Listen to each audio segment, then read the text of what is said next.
আমি কয়বার কয়ে দিমু সারাদিন কি তরে লয়ে বয়ে থাকুম? আমার কি আর কোনো কাম কাজ নাই? আমার একটা কথা বলার বই কিনা দাও আম্মা। আব্দুল্লাহর লগে তুমি সারা দিন চিল্লাচিল্লি করো কে? পোলা একটা কথা বলার বই চাইছে, তাই কি হইছে?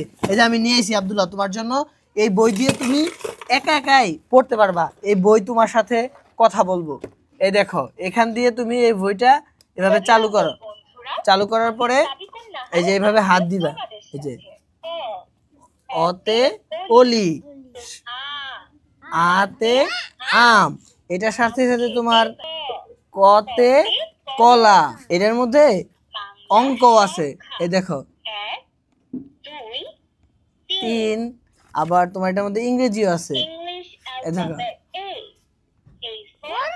And B for ball. এখানে দেখো 7 দিনের নাম আছে, 12 মাসের নাম আছে, ফুলের নাম আছে, ফলের নাম আছে, পাখির নাম আছে, যানবাহনের নাম আছে, তারপরে সুন্দর সুন্দর বাংলা কবিতা আছে। এই দেখো এখানে আরবি বর্ণমালাও আছে।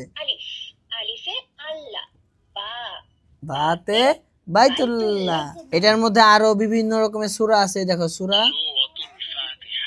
সূরাতুল ফাতিহা।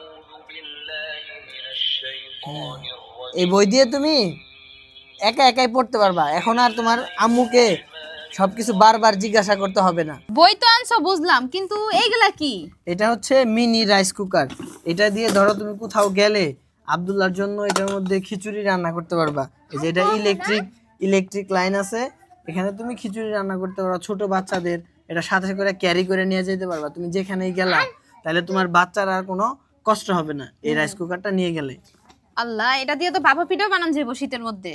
তুমি চাইলে সবকিছু বানাইতে পারবা। আর এটা হচ্ছে তোমার, এই যে দেখো কত সুন্দর একটা মিষ্টি কুমড়া, কিন্তু এটা আসলে মিষ্টি কুমড়া না। এটা হচ্ছে এটার ভিতরে বিভিন্ন রকমের ভর্তা বা মশলা রাখা যাবে। সুন্দর সুন্দর এই যে চামচ দিয়ে দিছে, দিয়ে তুমি এটা এভাবে রাখলে এটা একটা ইউনিক সুন্দর একটা ডিজাইনের একটা জিনিস হয়ে থাকলো। ওয়াও, সবগুলা জিনিস তো অনেক সুন্দর। এত সুন্দর সুন্দর জিনিসগুলো তুমি কোথা থেকে আনছো? এগুলো আমি হাসান বক্স ফেসবুক পেজ থেকে আনছি। এই যে স্ক্রিনে যে নাম্বারটা দেখা যাইতেছে, এই নাম্বারে কল দিলেই আপনার সোনামণির জন্য এরকম সুন্দর একটা বই আপনার বাসায় পৌঁছে দিবে। এরকম মিনি রাইস কুকার আপনার সোনামণির জন্য আনতে পারবেন। আমি তাদের ফেসবুক পেজটাও মেনশন করে দিলাম। বন্ধুরা আজকে আমি 1 লাখ লাইক করু। এমন সুন্দর বই নিতে চাইলে সবাই লাইক কমেন্ট শেয়ার করে দিবা।